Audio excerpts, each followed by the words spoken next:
The Spanish moss hung like ghostly curtains from the ancient oak trees surrounding our antebellum farmhouse in rural Georgia. Hurricane Helene had passed through 3 weeks ago, leaving the October air thick with the scent of decay and rebirth. I'd bought this house for practically nothing, a 200-year-old plantation home with character, the realtor had said. What she hadn't mentioned was the history that seemed to seep from every creaking floorboard. "Daddy, she's here again," 7-year-old Emma whispered from her canopy bed, her voice barely audible over the symphony of crickets and tree frogs outside. I set down my bourbon, my third tonight, and walked to her room. The hardwood floors groaned under my feet, each step echoing through the high ceilings. Emma's room had been the nursery when this house was built in 1823.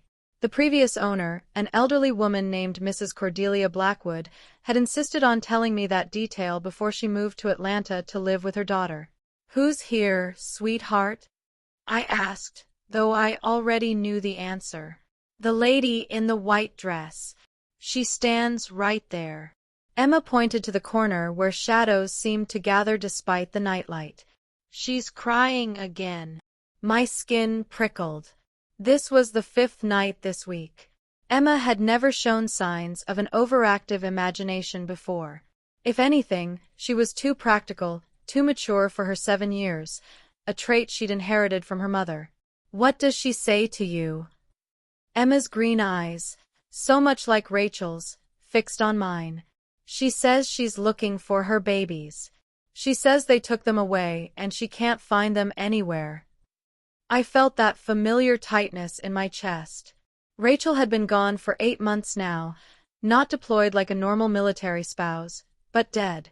Killed by a drunk driver while coming home from her night shift at the hospital. The grief counselor said Emma might create imaginary friends to cope with the loss. But imaginary friends don't leave muddy footprints. I'd found the first one 3 days ago, a perfect impression of a woman's bare foot, about size 6, pressed into the red Georgia clay that I'd tracked in from the garden. The footprint was in Emma's room, right beside her bed. I'd convinced myself I'd imagined it, but tonight, as I knelt to kiss Emma goodnight, I saw another one. This one was still wet. "Emma, I want you to sleep in my room tonight." "But Daddy, she needs me. She's so sad." "The lady can wait until tomorrow. Come on." As I carried Emma to the master bedroom, I heard it, a sound that made my blood turn to ice. Sobbing. Deep, heartbroken sobbing coming from the room we'd just left. I tucked Emma into my bed and crept back to her room. The sobbing stopped the moment I reached the doorway. But there, on the antique writing desk that had come with the house, was a single white camellia, the kind that bloomed in the cemetery down the road. The flower was fresh, its petals still damp with dew. But it was October, and camellias don't bloom until winter. I picked up the flower with trembling fingers and noticed something that made my heart stop. Underneath it was a daguerreotype, one of those old photographs from the 1800s. It showed a young woman in a white dress, holding 2 small children. The woman's face was hauntingly beautiful, but her eyes held a pain so deep it seemed to reach across time. On the back, in faded ink, someone had written, "Evangeline Beaumont and her children, Mary Catherine and James Alexander. 1855. I'd never seen this photograph before. It hadn't been in the house when we moved in 6 months ago. But something about the woman's face seemed familiar, like a memory just out of reach. That night, I barely slept. Every creak of the old house sounded like footsteps. Every rustle of Spanish moss against the windows sounded like whispers. And somewhere in the darkness, I could swear I heard children laughing. When dawn finally broke, painting the sky the color of Georgia peaches, I found Emma standing in the garden, talking to the air. "I know you miss them," she was saying. "But you can't keep looking forever.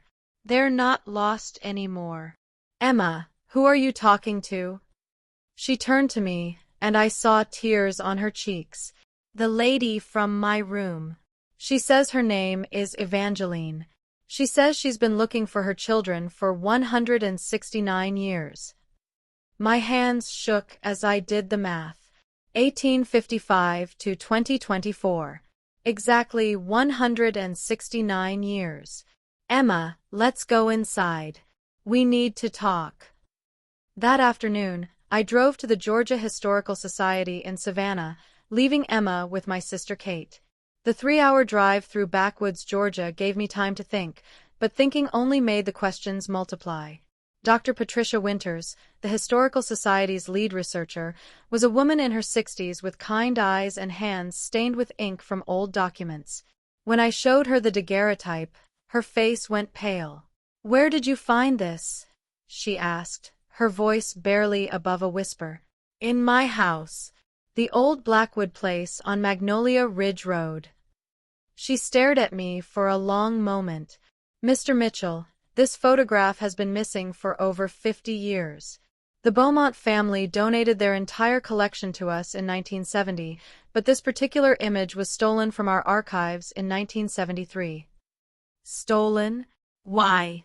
Because it's evidence of one of the most tragic stories in Georgia history. Evangeline Beaumont was the wife of Colonel James Beaumont, who owned your plantation. She died in 1855 under mysterious circumstances. Dr. Winters pulled out a thick file. According to the records, Evangeline's 2 children disappeared in the spring of 1855, 4-year-old Mary Catherine and 6-year-old James Alexander. They simply vanished one night. What happened to them? No one knows.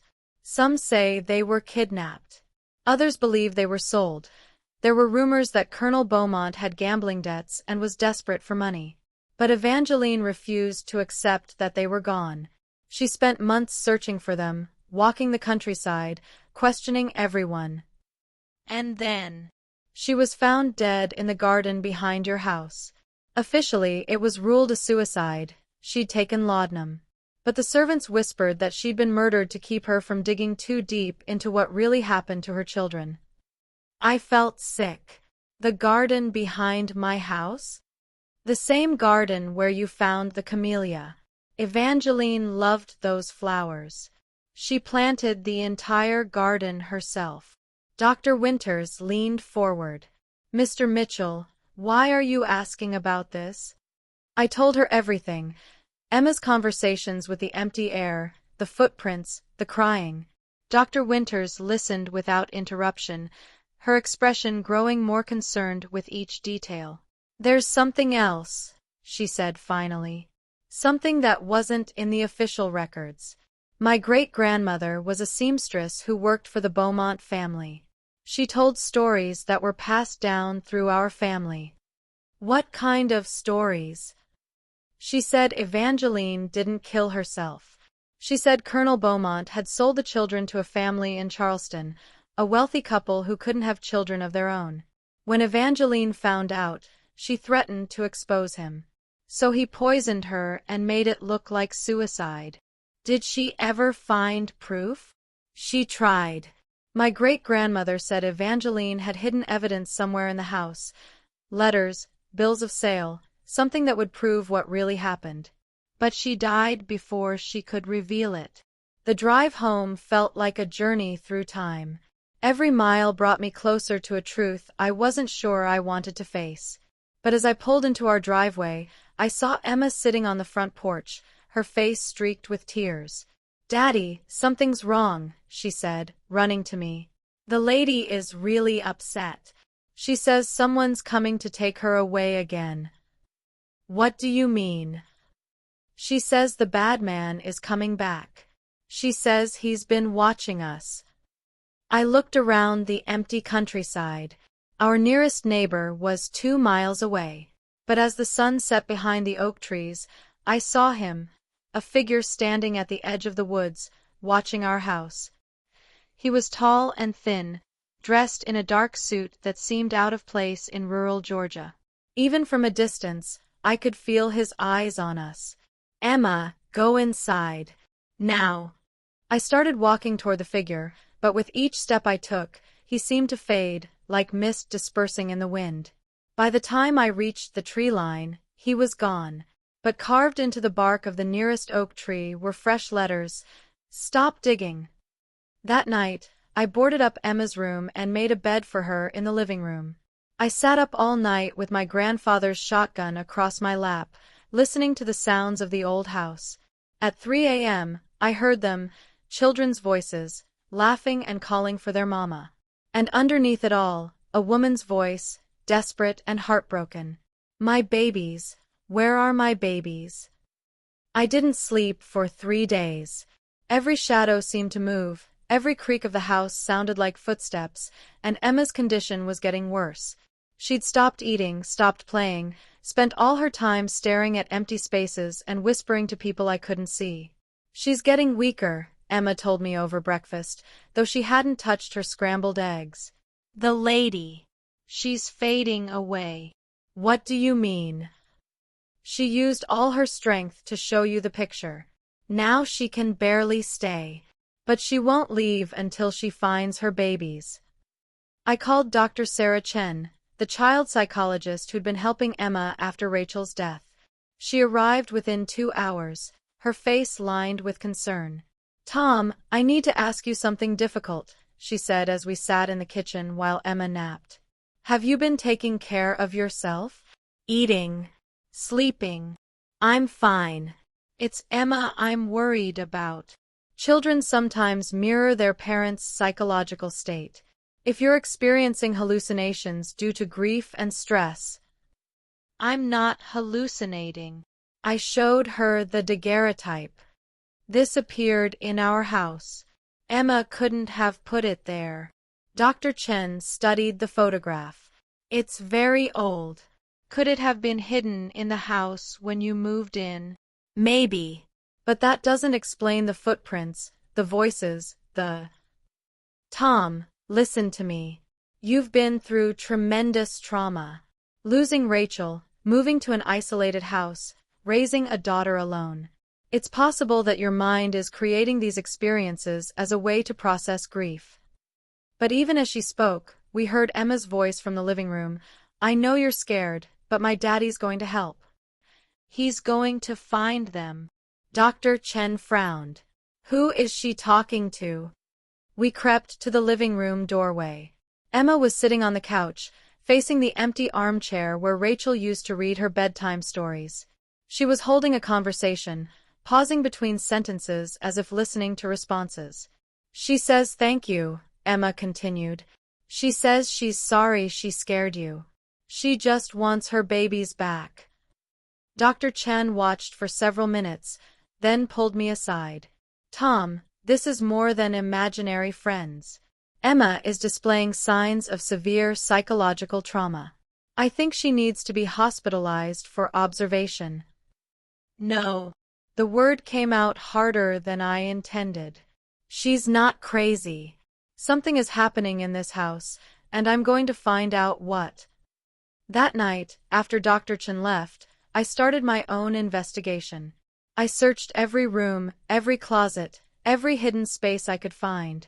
In the basement, behind a false wall that had been painted over countless times, I found something that made my blood freeze. A child's toy horse, carved from wood. And beside it, a small dress, yellowed with age but perfectly preserved. On the tag sewn into the dress were the words, Mary Catherine Beaumont, age 4. I stared at the dress, my hands shaking. This was real. This was proof that Evangeline's children had been here, in this house, right before they disappeared. You found it. I spun around. Emma was standing at the bottom of the basement stairs, but she looked different. Her eyes were distant, unfocused, and when she spoke, her voice carried a slight southern accent that she'd never had before. Emma. She hid it there the night they took us. Mary Catherine was so scared. She didn't want to leave her horse behind. Mama said we'd come back for it, but we never did. Emma, you're scaring me.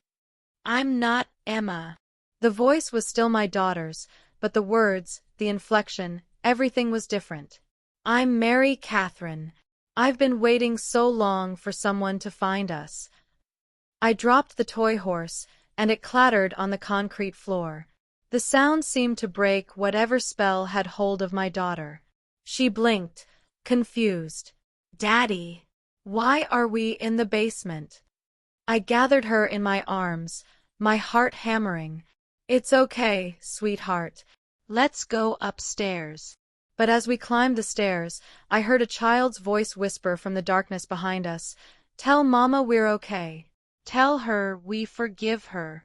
That night, Emma slept in my bed while I sat in the armchair, the toy horse in my lap. I stared at it until my eyes burned, trying to make sense of what was happening. At dawn, I made a decision. I was going to find out what really happened to Evangeline's children, even if it killed me. Because whatever was happening in this house, it wasn't going to stop until the truth came out. And I was terrified that my daughter was going to be the next victim. The Charleston City Archives were housed in a building that had seen the Civil War, and the elderly archivist, Mr. Thomas Whitaker, looked like he'd been there since the first shot was fired at Fort Sumter. Beaumont family records, he mused, adjusting his wire-rimmed spectacles. Yes, I remember those. Tragic case. The children disappeared in 1855, and the mother died shortly after. I showed him the toy horse and the dress I'd found.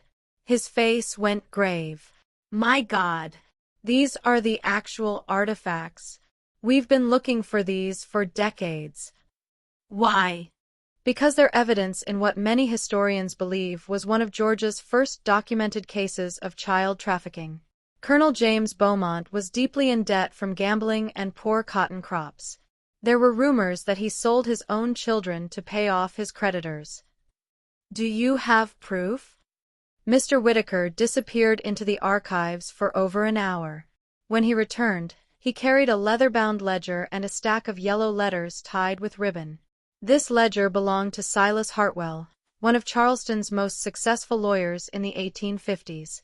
He specialized in discreet adoptions, rich families who wanted children but couldn't have them legally. He opened the ledger to a page dated May 15, 1855. Here. Beaumont transaction completed. 2 children, ages 4 and 6, delivered to the Ashford family. Payment, $2,000 in gold. My hands shook as I read the entry. $2,000 in 1855 would be worth over $60,000 today. More than enough to pay off substantial gambling debts. The Ashford family? Prominent Charleston merchants. They had a mansion on Rainbow Row, but they were unable to have children of their own. According to these records, they adopted Mary Catherine and James Alexander Beaumont in May 1855. What happened to them? The children lived with the Ashfords until 1863, when the family fled Charleston ahead of Union forces. They took the children with them to their plantation in South Carolina. After that, he shrugged. The trail goes cold. I felt a surge of hope. But they survived. The children lived. According to these records, yes, they were renamed Catherine and Alexander Ashford. They would have been teenagers when the family fled Charleston. I studied the letters. Most were business correspondence, but one caught my eye. It was addressed to Colonel Beaumont, dated 3 days before Evangeline's death. Your wife has been making inquiries about the transaction. This is unacceptable. The arrangement was to remain confidential. Take care of this matter immediately, or we will be forced to take action ourselves. It was signed S. Hartwell. This is a death threat, I said. That's what many historians believe. Evangeline was getting too close to the truth. She had to be silenced. I photographed every document, every letter, every piece of evidence. On the drive back to Georgia, I called Dr. Winters at the Historical Society. I found proof, I told her. The children were sold to the Ashford family in Charleston. They lived. They survived. Tom, that's incredible. But how does this help your daughter? I don't know yet, but I think Evangeline's spirit has been trapped, not knowing what happened to her children. If I can prove they lived, maybe she can find peace. That night, I spread all the documents across the kitchen table. Emma sat beside me, studying the old photographs and letters with an intensity that seemed far beyond her years. "She's here," Emma said softly. "She's reading over your shoulder." I turned around, half expecting to see nothing. But there, reflected in the window, was the faint outline of a woman in a white dress. She was leaning over the table, her ghostly fingers pointing at one of the letters. "What is she showing me?" I asked Emma. "She says look at the date. Look at the signature." I studied the letter more closely. It was dated May 20th, 1855, 2 days after Evangeline's death. But the signature at the bottom wasn't from Silas Hartwell. It was from Colonel James Beaumont. "My dearest Evangeline," the letter read, "I know you will never forgive me for what I have done, but I had no choice. The children are safe with the Ashford family in Charleston. They will have a better life than I could ever give them. I am sorry. I am so very sorry." He wrote this after she died. I whispered. "She never got to read it," Emma said. "She died not knowing her babies were safe." I felt tears burning my eyes. For 169 years, Evangeline had been searching for her children, not knowing they had survived, not knowing they had grown up and lived full lives. "Emma, we need to find out what happened to Catherine and Alexander Ashford. We need to find their descendants." "Why?" "Because Evangeline needs to know that her children lived. She needs to know that they had families, that her bloodline continued. That's the only way she'll find peace." That night, I felt the presence stronger than ever. As I sat at my computer, researching the Ashford family genealogy, I could feel her behind me, watching, hoping. At 3 a.m., I found what I was looking for. Catherine Ashford had married in 1875 and had 4 children. Alexander Ashford had become a successful merchant and had 6 children. The Beaumont line had not only survived, it had thrived. But as I printed out the genealogy charts, I noticed something that made my blood run cold. One of Catherine's descendants had moved to Georgia in 1920. The family name was Mitchell. My family name. I traced the line with trembling fingers. Catherine Ashford's great-granddaughter had been Elizabeth Mitchell. She'd married my great-grandfather in 1922. Which meant that Emma wasn't just talking to a random ghost. She was talking to her great-great-great-grandmother. I stared at the genealogy chart until my eyes burned, tracing the family lines again and again. The connection was undeniable. Catherine Ashford, the 4-year-old girl who'd been sold by her father in 1855, had been Emma's great-great-great-grandmother. Emma was Evangeline's direct descendant. "Emma," I called softly. She was asleep on the couch, but she stirred at my voice. "Wake up, sweetheart. I need to tell you something." She rubbed her eyes and sat up. "Is the lady here?" "Yes, and I know why she came to you. Emma, you're her family. You're her great-great-great-granddaughter." Emma's eyes widened. "That's why I can see her? Because we're related." "I think so. Blood calls to blood, especially when there's unfinished business." As if summoned by my words, the temperature in the room dropped 20 degrees. My breath came out in visible puffs, and Emma's eyes focused on something behind me. "She's crying," Emma whispered. "But they're happy tears now." I turned slowly. There, standing by the fireplace, was Evangeline Beaumont. She was clearer than I'd ever seen her, no longer a reflection or a shadow, but a full apparition. Her face was heartbreakingly beautiful, but aged by grief and eternity. "Can you see me?" she asked, her voice like wind through Spanish moss. "I can see you," I said, my voice barely working. "My children, my babies, they lived?" "They lived. They had families.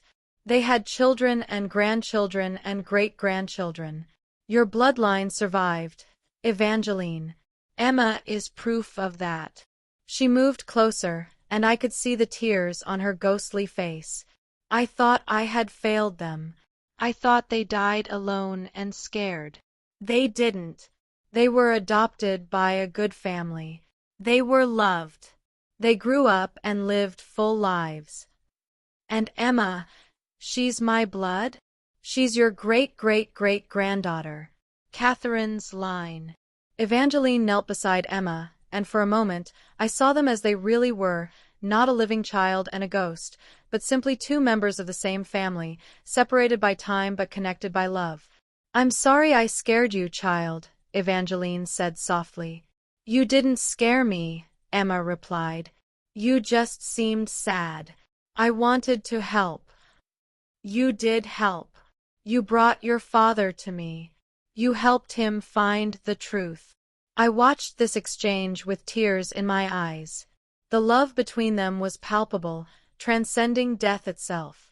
Evangeline, I said, there's something else. Your husband, James. He wrote you a letter after you died. He was sorry. He knew he'd made a terrible mistake. James was a weak man, she said, but her voice held forgiveness rather than anger.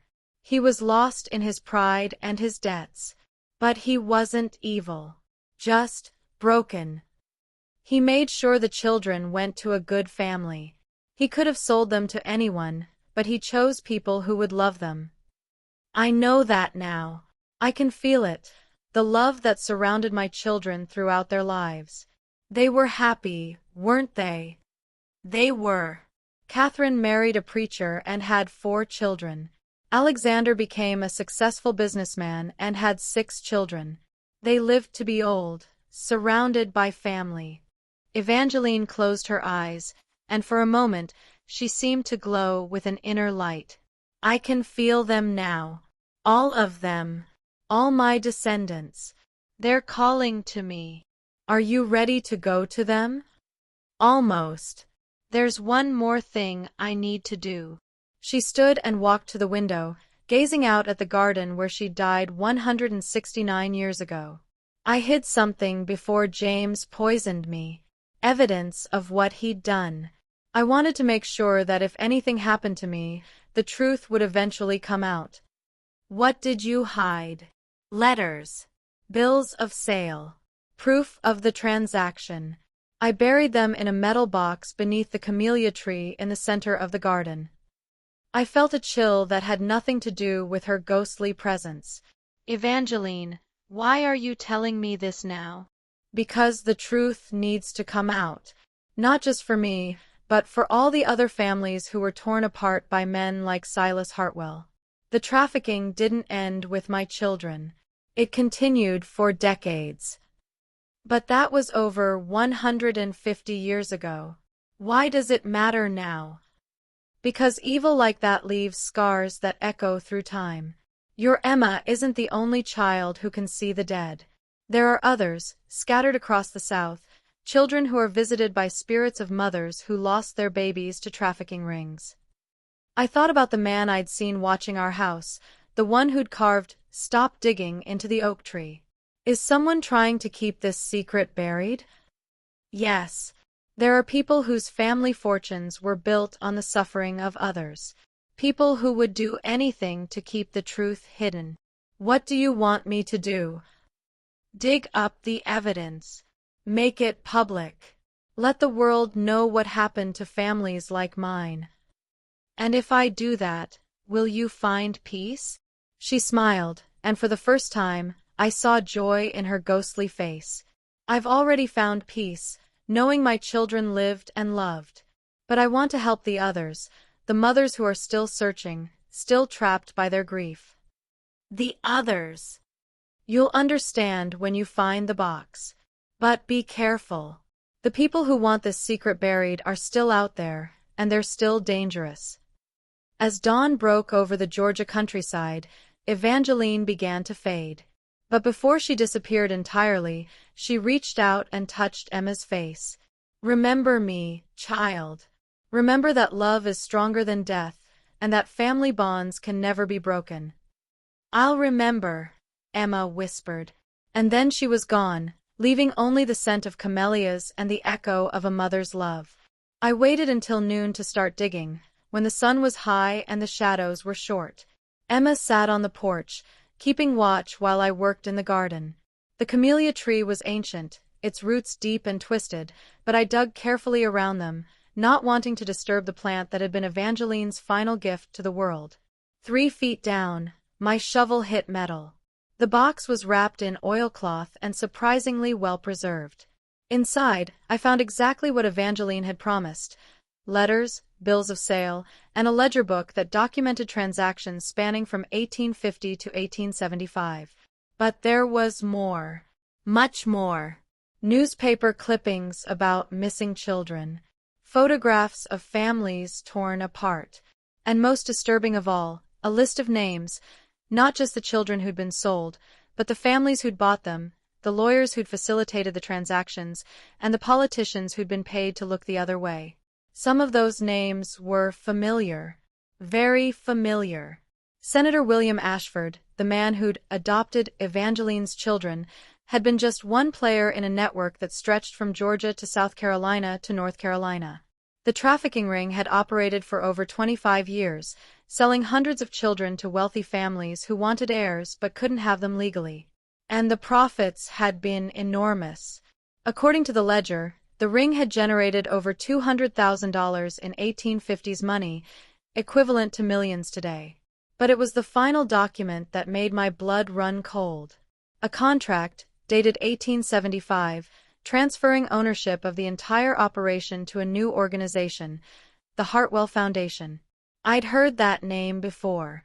The Hartwell Foundation was still active today, one of the South's most prestigious charitable organizations. They funded children's hospitals, orphanages, and adoption services throughout the region. The irony was sickening. "Emma, we need to go inside," I called, gathering the documents. "I need to make some phone calls." But Emma wasn't on the porch anymore. She was standing at the edge of the woods, staring at something I couldn't see. "Emma!" She turned to me, and I saw terror in her eyes. "Daddy, he's back. The man in the suit. And he's not alone." I looked where she was pointing and saw them, 3 figures in dark suits, standing among the trees. They were too far away for me to make out their faces, but their intentions were clear. They were watching us, waiting for something. "Emma, run to the house. Now."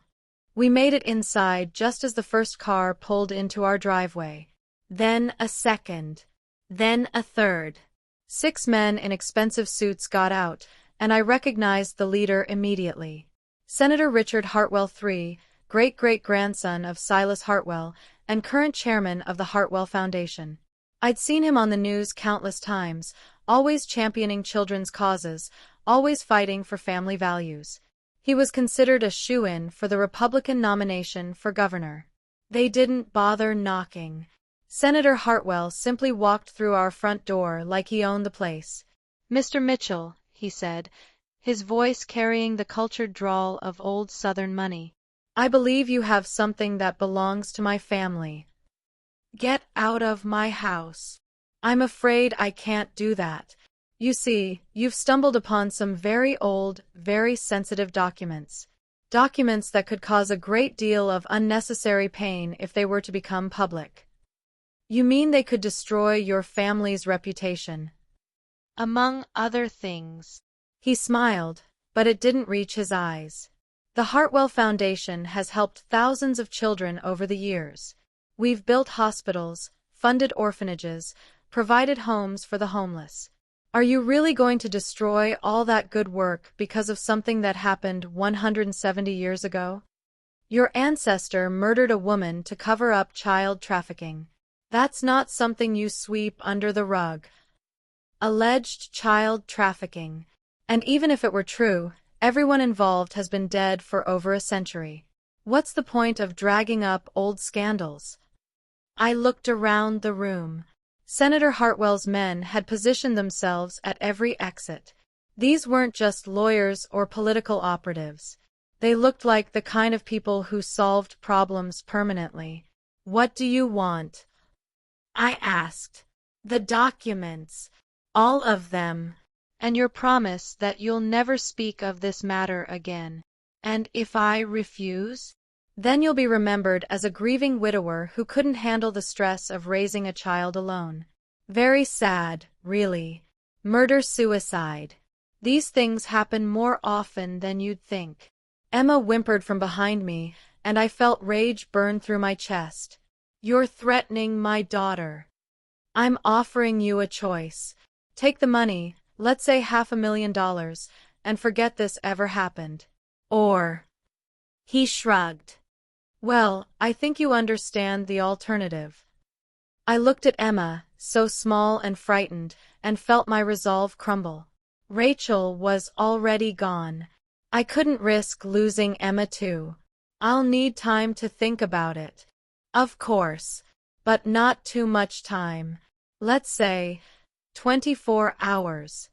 They left as abruptly as they'd arrived, but I knew they'd be watching, waiting, ready to act if I made the wrong choice. That night, as Emma slept fitfully in my bed, I sat in the living room, staring at the documents that could expose a century and a half of corruption. The evidence was overwhelming, damning. It would destroy the Hartwell family and expose the truth about dozens of other prominent Southern families. But it would also probably get us killed. At 3 a.m., I felt her presence again. Evangeline stood in the doorway, her face sad but determined. I heard what they said, she whispered.